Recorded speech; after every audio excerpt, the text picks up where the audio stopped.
Alright guys, we're going to be taking a look at the S.H.Figuarts Ahsoka series Anakin Skywalker. And yes, this will be more or less a comparison review to the old or old-ish Revenge of the Sith Anakin, which this figure is based on. The original prequel S.H.Figuarts figures were kind of a rarity, especially Yoda fetching pretty high aftermarket prices years after their original release, but we did eventually get them reissued and some of them updated in the last 2 years or so, starting coincidentally with Anakin. And it looks like Tamashii is continuing to re-release those prequel figures up until Star Wars Celebration next month, right here in Japan.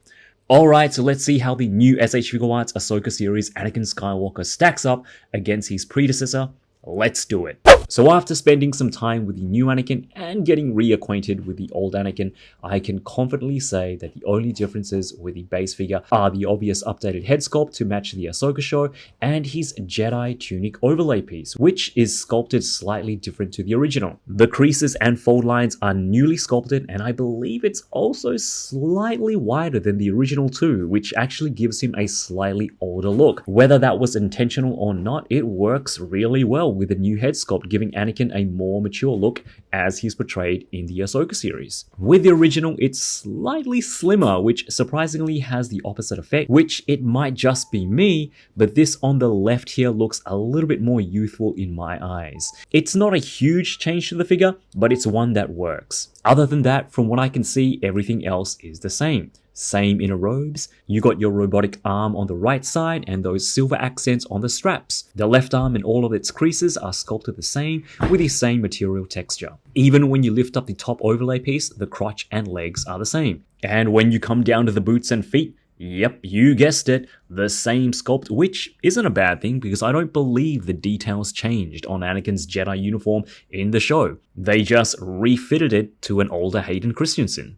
I will say this though, the pants are a slightly darker brown on the new Anakin, the skin tones too, which I think looks a little bit more natural. And now to those new head sculpts. We get 3 options with Anakin here: your standard neutral Jedi glare, a nice guy sky guy smirk, and a yellow Sith eyes option as well. The hair is slightly shorter, a little bit more mature, but it still has that episode 3 Clone Wars length to it. It's a dark brown with a lighter wash to bring out those sculpted details, and we even get a separate piece where the hair covers the neck area. And as far as actor likeness, I think Tamashii did a really good job here. I wouldn't exactly say the face printing tech is leaps and bounds better than what it used to be, but Tamashii have definitely improved. The neutral face looks fantastic at all angles, and even in natural lighting you get some nice shadows that bring out some of that depth in the face. All the facial details still have that printed dot graininess to it, but it's a lot sharper than the older Anakin. The Sith expression is probably the weakest of the 3. There are a couple of angles that it doesn't quite hit the actor likeness, but it's still pretty close. My favorite out of the bunch would have to be the nice guy Anakin smirk. Not only is this taken straight out of the Ahsoka show, it's the Clone Wars Anakin smile, a part of Anakin that we really didn't see in the prequel trilogy. So I'm really happy that Tamashii gave us this option. There's just so much character behind this faceplate and does so much for what is essentially a reissue release. So the only real difference between the articulation should be with the head, because this new Anakin does have that floating back neck hair piece here. So here is one we prepared earlier. The old Anakin versus the new Anakin. And yeah, he does look up a lot better than the old Anakin. See that little floating back hair piece there? It does get out of the way, which is great. Alright, we'll just pop old Anakin off to the side here. New Anakin looks down really well.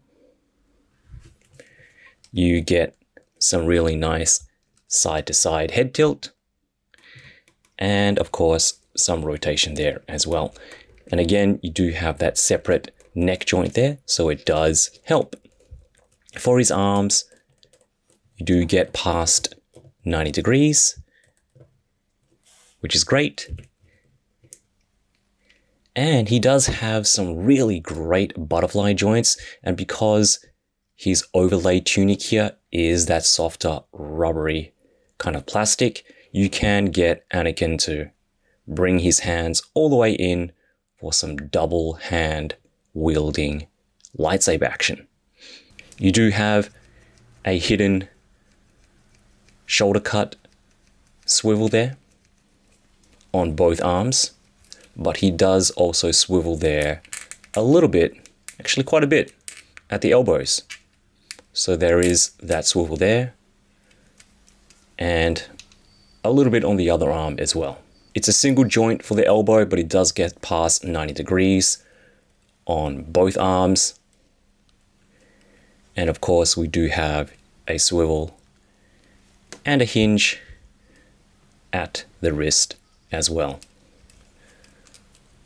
For his torso, it is a ball joint coming from his waist, so you do get a slight ab crunch. It's pretty good, it's not bad. Back, side to side, and you do have a swivel there at the waist as well. The belt is a floating piece. It is that softer rubbery plastic as well.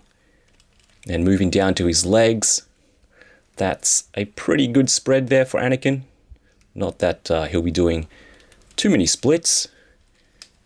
Again, the tunic does move out of the way, and you do get really good going back and forward. And yeah, just snap off Anakin's leg while you're at it. And we're back again, guys. Happens sometimes. So, like I was saying, he does have a hidden thigh cut there, and you do have drop down legs as well. So this might be able to give you a little bit more height compared to Ahsoka. Single jointed knee, but it does get past 90 degrees, which is great. There is no boot swivel. Feet go down, up, boot hinge, boot toe hinge, and there is a slight ankle pivot, although